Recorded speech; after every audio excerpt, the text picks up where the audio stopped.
Konon company တစ်ခုရဲ့ဝန်ထမ်းဖြစ်တဲ့ငထင်ဟာသူ့ရဲ့ idea အတစ်ကို company မှာတင်ပြဖို့အတွက်တဲတန်လေးကျင့်နေပါတယ်။သူရဲ့ထက်လူကြီး budget ကတော့ဒါဆန်းလေးကျင့်မှုတက်တက်ပဲမို့လို့စိတ်အေးထားဖို့ပြောနေပေမဲ့တကယ်တော့ company တစ်ခုလုံးရဲ့အနာဂတ်ကဒီ idea ပေါ်မှာမူတည်နေရပါ။ငထင်ကသူတို့ရဲ့အမျိုးသားသုံး Konon တွေဟာမျိုးသမီးအင်္ဂါနဲ့ထိတွေ့တဲ့အခါအောက်ခြေကဝေးစေးပိုင်းအထိကာကွယ်မပေးနိုင်တာကိုသတိပြုမိသွားပြီးဝေးစေးအထိပါလုံယုံဖုံးအုပ်ပေးနိုင်မဲ့ rubber design တွေကိုတီထွင်လိုက်တာဖြစ်ပါတယ်။အားလုံးကဒီဆန်းတဲ့ idea ကိုသဘောကျပြီးအစည်းအဝေးပြီးမှတော့ company ရဲ့ထိပ်တန်းရောင်းသမားဖြစ်တဲ့ဂျော်ကြီးကငထင်စီလာရောက်ကွန်ပျူတာဒီ project ကိုသူကိုယ်တိုင်ပဲတင်ပြပေးရစီလို့တောင်းဆိုပေမဲ့ဒါဟာသူကိုယ်တိုင်ဒီဇိုင်းဆွဲထားတဲ့ကြောင့်ငထင်ကိုညှင်းဆန်ခဲ့ပါတယ်။အဲ့ဒီချိန်မှာ budget ရောက်လာပြီးငထင်ကအတော်ဆုံးဒီဇိုင်နာဖြစ်တယ်လို့ဂျော်ကြီးကလည်းအတော်ဆုံးရောင်းသမားဖြစ်တာကြောင့်စန့်ကျင်ဘက်နှစ်ယောက်ပူးပေါင်းရင်အကောင်းဆုံးရလဒ်ထွက်လာလိမ့်မယ်ဆိုပြီးသူတို့နှစ်ယောက်ကိုတွဲပေးလိုက်ပါတယ်။နောက်တော့ဂျော်ကြီးကဘရာဇီးနိုင်ငံခရီးသွားလာရေးဝန်ကြီးဌာနမစ္စတာဆန်တိုစီမှာလာမယ့်ကမ္ဘာဖလားဘောလုံးပြိုင်ပွဲရဲ့တရားဝင်စပွန်ဆာဖြစ်သတ်မှတ်ပြီးတွားရောက်ဆွေးနွေးပါတယ်။အားလုံးကဂျော်ကြီးရဲ့တင်ပြပုံနဲ့ကုန်ပစ္စည်းကိုအလွန်သဘောကျသွားပြီးဆန်တိုကဒီပစ္စည်းရဲ့နာမည်ကိုမေးပါတယ်။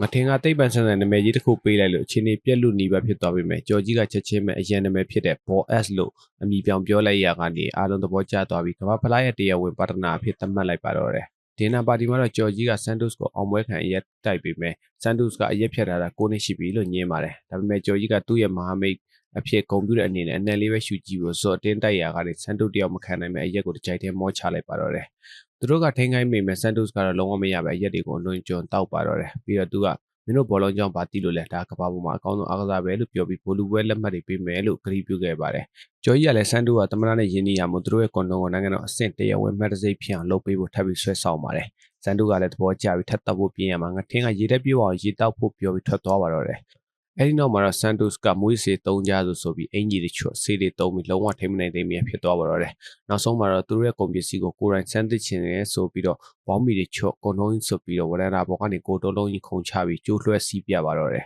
။ဒီရှိုးထုံးကြောင့်ဘတ်ဂျက်ကသူတို့နှစ်ယောက်ကိုအပြင်းထန်စုပူကျိမ်းမောင်းပါတယ်။ဆန်တိုရဲ့ဗီဒီယိုက online မှာဟိုလေးတကြော်ဖြစ်သွားခဲ့ပြီးဂျော်ကြီးကတော့လူသိများရင်ကောင်းတာပဲလို့စင်ကြေပေးပေမဲ့ဘတ်ဂျက်ကဘရာဇီးသမ္မတကိုယ်တိုင်ဒီဗီဒီယိုကိုမြင်သွားတာကြောင့်သမ္မတကဆန်တိုကိုယာဒုကထုတ်ပယ်လိုက်လို့သူတို့ကုမ္ပဏီကိုလည်းစပွန်ဆာဖြစ်ကနေပယ်ဖြတ်ပြီးအပြိုင်ဆိုင်ကုမ္ပဏီရဲ့ကွန်ဒုံအပါစားကိုပဲစပွန်ဆာဖြစ်ရွေးချယ်လိုက်ပါတော့တယ်။ဒါနဲ့မကဘတ်ဂျက်ကသူတို့နှစ်ယောက်လုံးကိုပါအလောက်ကချက်ချင်းထုတ်ပြလိုက်လို့ရုံးမြင်ရောက်တော့ငထင်းကဒီပြဿနာအလုံးကကြော်ကြီးကြောင့်ဖြစ်ရတာလို့ဆွဆွဲပြီးအလုတ်ထုတ်ခံလိုက်ရတဲ့တခြားဝန်ထမ်းတွေအတွက်ပါဒေါသထွက်ပြီးနှစ်ယောက်သားထိုးကျိတ်တပ်ပုတ်ကြပါတော့တယ်။၃လကြာပြီးတဲ့နောက်မှာတော့ကြော်ကြီးကအိမ်မှာနားနေတော့ဘာဆယ်တော့တစ်ခုရရှိပြီးဖွင့်ကြည့်လိုက်တဲ့အခါမှာကမ္ဘာဖလားဘောလူပွဲလက်မှတ်တွေကိုတွေ့သွားပါတယ်။ဒါနဲ့သူလည်းဘရာဇီးကိုသွားဖို့လေမော်ရောက်တဲ့အခါမမျော်လင့်မဲ့သူ့ဘေးမှာငထင်ကိုတွေ့လိုက်ရပြီးနှစ်ယောက်စလုံးစိတ်ပြတ်သွားကြပါတယ်။ပြင်းပြင်းရှိတာနဲ့ပဲစကားစမြည်ပြောပြကြပြီးဆန်တိုကတိပေးထားတဲ့လက်မှတ်ကိုတယောက်ကပဲဖြတ်ဖို့မိသွားတာကံကောင်းတယ်လို့သတ်မှတ်လိုက်ကြပါတယ်။အဲ့ဒီချိန်ဘောလူပွဲမှာအာဂျင်တီးနားနဲ့ဘရာဇီးတို့ဖလားလူရမှာကြောင့်ဘရာဇီးတနိုင်ငံလုံးတက်ကြွနေကြပါတယ်။ငထင်းနဲ့ဂျော်ကြီးတို့လည်းပွဲကြီးစဉ်ပေါ်မှာပွဲကြည့်ရင်ပန်းဖြေနေကြချင်းဂျော်ကြီးကအရက်ဘူးတွေပါယူလာတော့မို့နှစ်ယောက်သားတောက်စားကြပြီးငထင်းကတော့သူတို့ရဲ့အပြိုင်ဆိုင်ကွန်ဒုံစပွန်ဆာလိုကိုကြီးကိုမြင်ပြီးစိတ်တိုးနေပါတယ်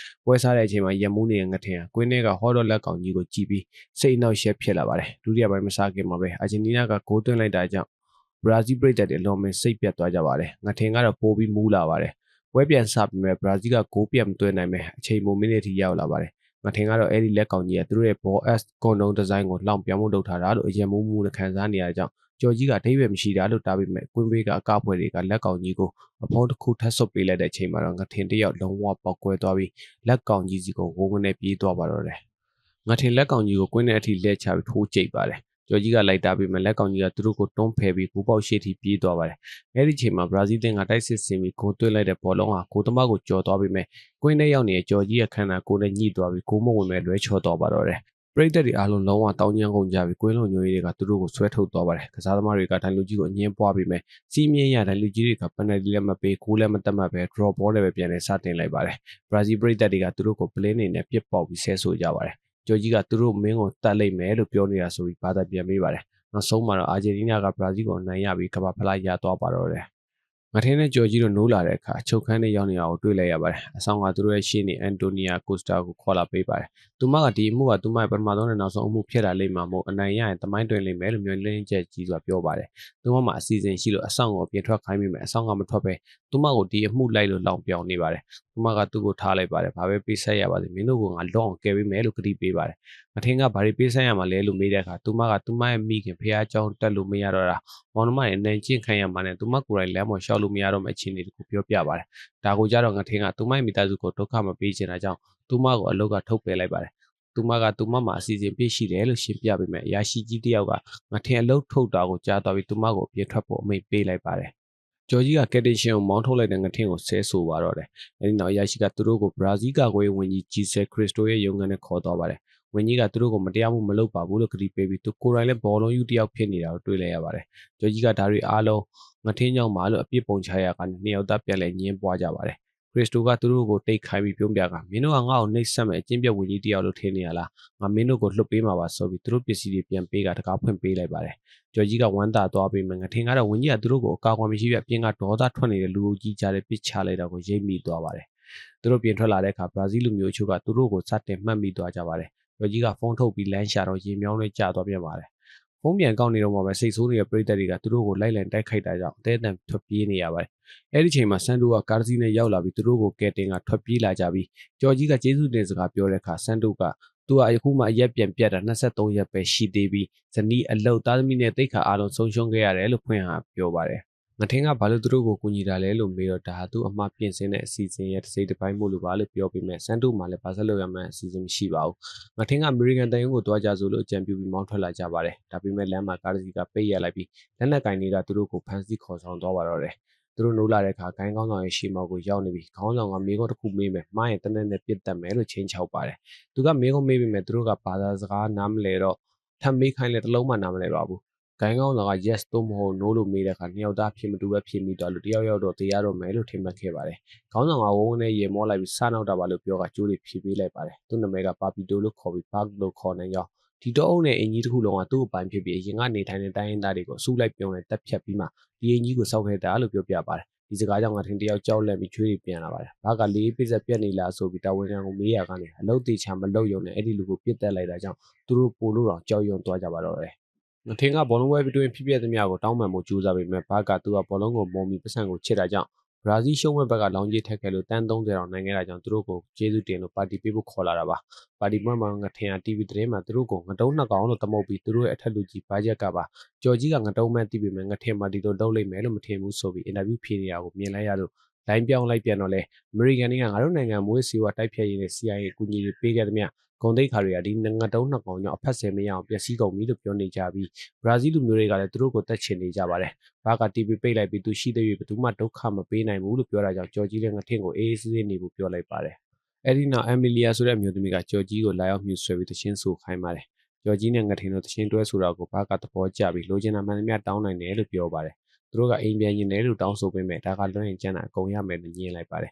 ။အဲဒီချိန်မှာငထင်းက idea ရသွားပြီးသူတို့ရဲ့ ball S ကွန်တုံးကိုထုတ်ပြပါတယ်။အားလုံးကသဘောကျသွားပြီးဘာကတော့ဒါကိုကွန်တုံးဖြစ်မဟုတ်ပဲဝေးစီနေရအပို့ပါတာကိုတုံးချပြီးကိုကင်းမွေးစေဝမောင်ကိုကူကိုဆုံးဖြတ်လိုက်ပါတယ်။သူကကွန်တုံးနဲ့မွေးစေထည့်ပြီးသူတို့နှစ်ယောက်ကိုမျိုးချခိုင်းပါတယ်။ဘာရဲ့လူတွေကတော့လေးကျင်တာလွယ်တကူမျိုးချနိုင်ပေမဲ့ငထင်းနဲ့ကြော်ကြီးတို့ကတော့တော်လေးခက်ခဲနေပါတယ်။ဒါပေမဲ့ကြော်ကြီးကတော့စူးစမ်းပြီးမျိုးချသွားနိုင်တာမို့လို့အမေလီယာကသဘောကျပြီးခေါ်ထုတ်သွားပါတယ်။ငထင်းကအချိန်ဆွဲနေတော့ဘရာဇီးရဲ့နာမည်ကြီးမော်ဒယ်နဲ့တက်ကြွလှုပ်ရှားသူကြီးဆဲပုံကိုတွေ့သွားပါတယ်။ဘာကဒါသူ့ရဲ့ညီမဖြစ်ကြောင်းသူမကမော်ဒယ်ကောင်းတစ်ယောက်ဖြစ်တယ်လို့သူကတော့ဂိုင်းကျုပ်ဖြစ်လာတာလို့ရှင်းပြပါတယ်။သူ့အဖေကသူတို့မောင်နှမနှစ်ယောက်တည်းကတယောက်ကိုမွေးစေးပညာသင်ဖို့တက္ကသိုလ်ကိုပို့ခဲ့တာကြောင့်အကိုဖြစ်သူကပဲအနစ်နာခံခဲ့တာလို့ဆိုပါတယ်။အဲဒီနောက်ဘာကတန်းနဲ့ထုတ်ပြီးငထင်းကိုကွန်တုံးမျိုးချဖို့ချိန်ချောက်တာကြောင့်ငထင်းလဲကြောက်လန့်နဲ့မျိုးချလိုက်ရပါတော့တယ်။ငထင်းကကြီးဆဲနဲ့ဘာလို့မောင်နှမဖြစ်နေတာကိုအော်လို့မဆုံးသေးခင်မှာပဲဘာရဲ့လူတွေကကြော်ကြီးဟာဘာရဲ့ဇနီးအမလီယာနဲ့အတူခန်းထဲရောက်နေပြီလို့သတင်းပို့ပါတယ်။ဘာဟာဆေးအလွန်ကျွံသုံးလို့လိန်စိတ်မကြွတာကြောင့်အမလီယာကတခြားမျိုးသားတွေကိုမြူဆွဲလေးရှိပြီးဘာကမိသွားရင်အဲ့ဒီလူကိုတပ်ပစ်က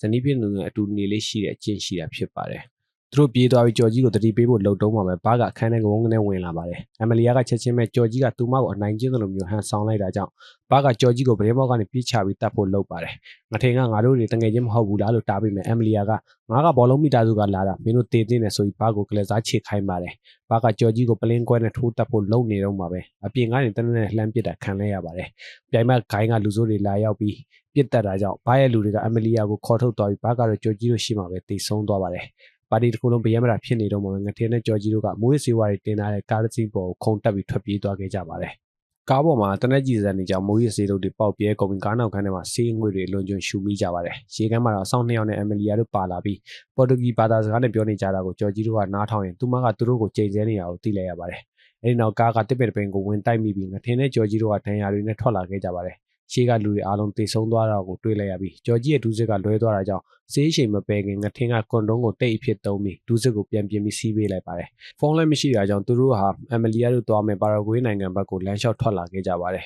။မနေ့ရောက်တော့စေးရှိန်ပဲပြီးနှစ်ယောက်သားတယောက်နဲ့တယောက်အပြစ်တင်ရန်ဖြစ်ကြပါတယ်။ဂျော်ကြီးကစေးရှိန်ရအောင်ကျန်တဲ့မိုးရစေးအကျွေးညံတွေကိုထက်ရှူဖို့ကြိုးစားပါတယ်။ရုတ်တရက်ဘိုက်ထဲကအောင့်လာတာကြောင့်သူတို့မျိုးချထားတဲ့မိုးရစေးအထုပ်တွေကိုတတိယသွားပြီးအပေါ်ပါသွားကြပါတယ်။ကွန်တုံးနဲ့ထုတ်ထားတဲ့မိုးရစေးတွေကအကောင်းတိုင်းပြန်ထွက်လာပေမဲ့သူတို့ပြန်မယူခြင်းတော့ပါဘူး။အတူတူအချိန်ကြာဖြတ်တန်းပြီးတဲ့နောက်မှာတယောက်ကိုတယောက်ပိုးပြီးနားလည်လာကြပါတယ်။အဲ့ဒီအချိန်မှာမြစ်ထဲကမိချောင်းတစ်ကောင်ထွက်လာပြီးသူတို့ရဲ့မိုးရစေးတုပ်တွေကိုစားပြက်လိုက်ပါတယ်။ငထင်ကတလိမ့်ဆန်နေစေးမိရင်ယူသွတ်တတ်တယ်လို့ပြောနေတော့မှပဲမိချောင်းကသူတို့ကိုရန်မှုဖို့လုပ်ပြီးနောက်ဆုံးမှာစေးလုံကတေဆုံးသွားပါတယ်။ဒါနဲ့သူတို့လည်းမိချောင်းသားကိုပဲကင်စားလိုက်ကြပါတော့တယ်။တော်ရဲဆက်လျှောက်လာရင်အမေရိကန်လူမျိုးတော်ရိုင်းတလိမ့်ဆန်ကာကွယ်အဖွဲ့ဝင်ချိုးနဲ့တွေ့ဆုံပြီးသူတို့ကိုပတော်ဘဝပတ်ဝန်းကျင်ထိန်းသိမ်းသမားတွေလို့မိတ်ဆက်ကဂျူလီယာဆိုတဲ့အမျိုးသမီးကဘာလုပ်နေရလဲလို့မေးလိုက်တဲ့အခါငါထင်တို့ကမွေးစေးခိုင်းရင်လိုက်လံတိုက်ဖြတ်ခြင်းခံရတဲ့အကြောင်းပြောပြပါတယ်။ငါထင်ကသူတို့ကိုဘောလုံးဝါသနာဦးရီလားလို့မေးလိုက်တဲ့အခါသူတို့ကမင်းတို့ကဘာဖလားပွဲမှာလုပ်ခဲ့တာအရင်ရှင်စနစ်ကိုတော်လန်တဲ့တကယ်သူရဲကောင်းလုပ်ရပဲဆိုပြီးချီကျူးကသူတို့ရဲ့စကန်ကိုခေါ်ဆောင်သွားပါတယ်။စကန်မှာတော့တိုင်းရင်းသားကောင်းဆောင်ယာမွိုင်းနဲ့တွေ့ဆုံကြပါတယ်။ဂျော်ကြီးကဂျူလီယာကိုမြှူဆွဲပြီးဂျူလီယာကလည်းသဘောကျသွားပါတယ်။သူမကပါတီလေးတစ်ခုလုပ်ပြီးမှလှေနဲ့ရိတ်ခါတွေပေးပြီး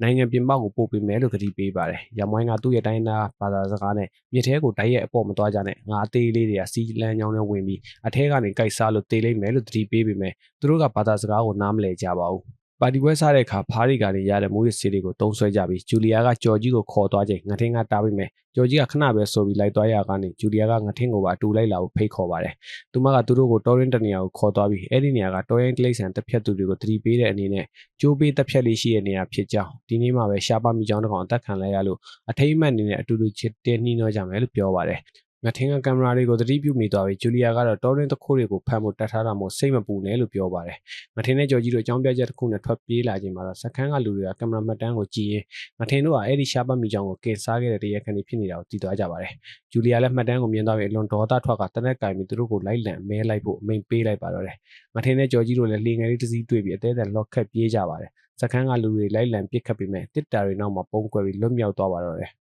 ဘေးကင်းရရောက်တဲ့အခါနှစ်ယောက်သားပန်းဖြေကြပြီးညဘက်မှာကွန်တုံးတွေကိုခေါင်းအောင်လုပ်ပြီးအိတ်ကြပါတယ်။ငထင်မြေထဲအပေါ်သွားဖို့ထားတဲ့အခါရှက်တာကြောင့်ကြော်ကြီးကိုမျက်နှာလွှဲခိုင်းလိုက်ပါတယ်။အဲဒီနောက်စီးကိုပူတဲ့ထဲဖို့လှုပ်တော့ကြော်ကြီးကစိတ်ပြက်ပြီးမြေထဲတုံပစ်ခိုင်းတာကြောင့်တွန်ချလိုက်တဲ့အခါရေစီးကြောင်အတိုင်းစီးစီကိုငါးသီးသီးလေးတက်လာတာကိုမြင်ပြီးသဘောကျနေကြပါတယ်။အဲ့ဒီချိန်မှာငထင်ကအဖိုးရဲ့တတိပေးချက်ကိုတတိယသွားပြီးကြော်ကြီးကိုလှမ်းတားပြီးမှနောက်ကျသွားပြီးကြော်ကြီးရဲ့အင်္ဂါတွေကငါးတကောင်ဝင်သွားပါတော့တယ်။ကြော်ကြီးကဝင်ကနေငါးကိုတားထားပြီးငထင်ကိုပါဇက်နဲ့ဆုတ်ထုတ်ပေးဖို့ငိုယိုတောင်းပန်တာကြောင့်ငထင်လည်းတခြားနည်းလမ်းမရှိပဲဆုတ်ထုတ်ပေးလိုက်ရပါတယ်။နှစ်ယောက်သားဒီအကြောင်းကိုဘယ်တော့မှပြန်မပြောဘူးကတိပြုလိုက်ကြပါတယ်။နောက်တစ်နေ့မှာတော့ဖုန်းလိုင်းပြန်တက်လာပြီးရဲတွေကကာကွယ်ရေးဝန်ကြီးခရစ်စတိုစီကိုသူတို့ရဲ့တင်နေရာကိုသတင်းပို့လိုက်ပါတယ်။ငထင်းတို့နိုးလာတဲ့အခါဆက်လီတစည်းနဲ့ဝန်ကြီးရောက်လာတော့ကိုတွေ့ရပါတယ်။ဝန်ကြီးကသူတို့ကိုအကျဉ်းထောင်မှာတစ်နှစ်အလုပ်ကျန်းလုပ်ဖို့နဲ့အသက်ရှင်အိမ်ပြန်ဝင်ပေးမယ်လို့ကမ်းလှမ်းလိုက်ပါတယ်။ဒါပေမဲ့ငထင်းကဘောလုံးဝါသနာအိုးတွေကိုသူတို့အမှားအတွက်နောင်တရကြောင်းဒါကစားပွဲသက်ပဲဖြစ်ကြောင်းသတင်းစားကပါလိုက်ပြီးအဖမ်းမခံမဲ့အီကွာဇူမြစ်အတိုင်းဖောင်းလဲမျောလိုက်ပါတော့တယ်။ဝန်ကြီးကလည်းသူတို့ကိုမဖမ်းပဲဒီတိုင်းလွှတ်ပေးလိုက်ပြီးသူတို့ဝမ်းသာနေတော့မှပဲအီကွာဇူမြစ်ဟာကမ္ဘာအကျယ်ဆုံးနဲ့အကြီးဆုံးရေတံခွန်ကြီးရှိတဲ့နေရာဖြစ်မှန်းတတိယသွားပြီးကွန်တုံးတွေကိုအသက်ကယ်ပေါ်ဖြစ်တော့ကရေတံခွန်ပေါ်ကနေပြုတ်ကျသွားပါတော့တယ်။ငထင်ရေထဲကနေတက်ရှင်လဲပြန်တက်လာပြီးကြော်ကြီးရင်းနေနေတာတွေ့လို့ဆွဲတင်ကအသက်ရှူသွင်းပေးပြီးကဲတင်လိုက်ပါတယ်။အဲ့ဒီချိန်မှာတောထဲကနေစစ်တင်ကားတစ်စီးနဲ့စစ်သားတွေထွက်လာပြီးဝိုင်းထားကြပါတယ်။ကြော်ကြီးကသူ့ကိုပဲတက်ပြီးငထင်ကိုလွတ်ပေးဖို့တောင်းပန်ပေးမဲ့စစ်သားတွေကသူတို့နိုင်ငံအလံကိုပြလိုက်တဲ့အခါအဲ့ဒါကတော့အာဂျင်တီးနားနိုင်ငံတော်အလံဖြစ်ပါတယ်။အီကွာဇူမြစ်ဟာဘရာဇီးနဲ့အာဂျင်တီးနားရဲ့နယ်စပ်ဖြစ်တာကြောင့်သူတို့ကအာဂျင်တီးနားပိုင်နယ်ထဲကိုရောက်နေတာပါ။အဲဒီနောက်သူတို့ရဲ့ရှေ့နေအောင်အန်တိုနီယာထွက်လာပြီးသူမဟာအာဂျင်တီးနားရဲ့လှုပ်ဝက်အေဂျင့်တယောက်ဖြစ်ပြီးအမည်ရင်းက Ansidora Cortes ဖြစ်ကြောင်းငွေစီကိုင်းကောင်းသောဘတ်ကိုပြစ်တက်ပြီးသူတို့ကိုကယ်တင်ခဲ့တာဟာသူမတို့အဖွဲ့ဖြစ်ပေမဲ့ငထင်တို့ကပြိုင်ဘက်ဂိုင်းထင်နဲ့ထွက်ပြေးခဲ့ကြတာဖြစ်ပါတယ်။အာဂျင်တီးနားစစ်သားတွေကကမ္ဘာဖလားပွဲမှာဘရာဇီးကိုအရှုံးပေးအောင်လုပ်ခဲ့တဲ့သူတို့နှစ်ယောက်ကိုအမျိုးသားသူရဲကောင်းတွေဖြစ်တတ်မှတ်ပြီးအောင်ပွဲခိုင်းကြပါတယ်။ငထင်တဲ့ဂျော်ဂျီတို့ကသူတို့ရဲ့ကုန်လုံးပစ္စည်းကိုအာဂျင်တီးနားဝန်ကြီးစီတင်ပြရာကနေနိုင်ငံတော်တရားဝင်စပွန်ဆာဖြစ်သွားပြီးကုမ္ပဏီလည်းပြန်လဲဥမော်ကစန်တုကိုပါအလုပ်ပြန်ခန့်လိုက်ပါတယ်။အခုတော့သူတို့နှစ်ယောက်လည်းဘောလုံးပွဲကိုနှစ်သက်သွားကြပြီးအာဂျင်တီးနားလူမျိုးတွေကလည်းသူတို့အတွက်ဂုဏ်ပြုကြောက်ရွံ့ကြီးထုစစ်ပေးခဲ့ကြပါတော့တယ်